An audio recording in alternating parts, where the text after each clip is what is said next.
गहरा को बइए सुनते रहिए गल सजन दी कदी गल अपनी ना कहिए ते नचिया गल बनदी होवे ते पैरी घुंघरू दी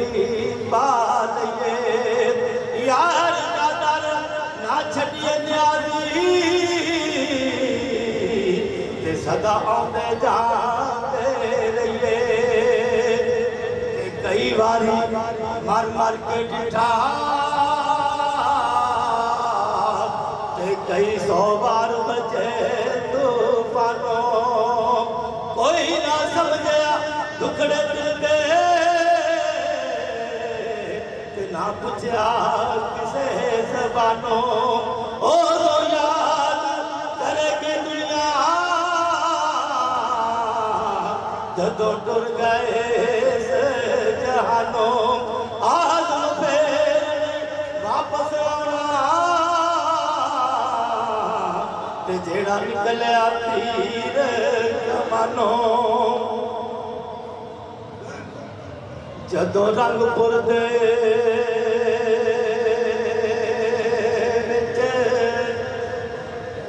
जदों रंगपुर दी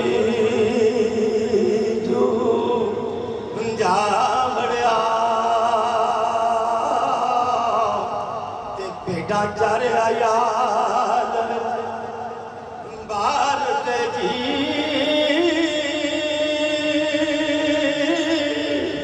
नेड़े आन के जोगी नूं वेखदा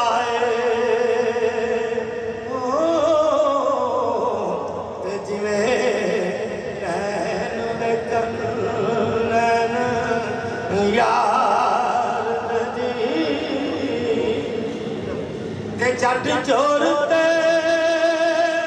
चुगल दी अजीब वांगो ते गुजे तितड़े रहना यार जी चोर यार ते तक ना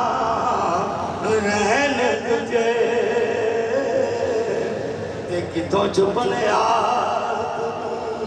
कार जी 12 बरस बैठे 12 बरस फिरदे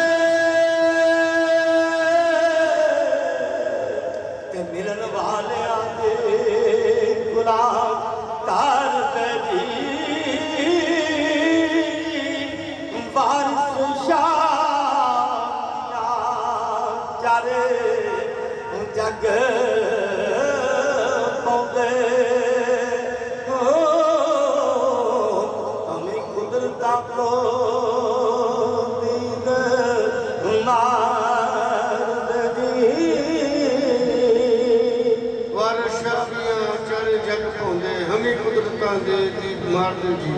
ਹੁਣ मैं दावत देंगा साढ़े बज़म के चेयरमैन जनाब रहमत अली साहब आयो जी आयो रहमत अली साहब साढ़े बज़म के मेहरबान चेयरमैन भी ने मेंबर भी ने सारा कुछ माशाअल्लाह इस वेले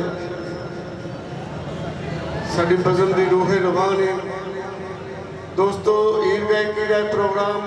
बज़मे वारिस शाह कसूर की तरफों तुहाडे सामने पेश किया जा रहा है अजे सुकून नाल तशरीफ रखो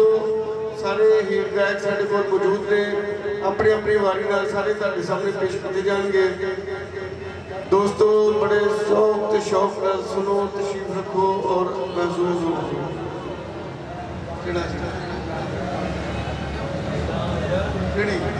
उम्मीद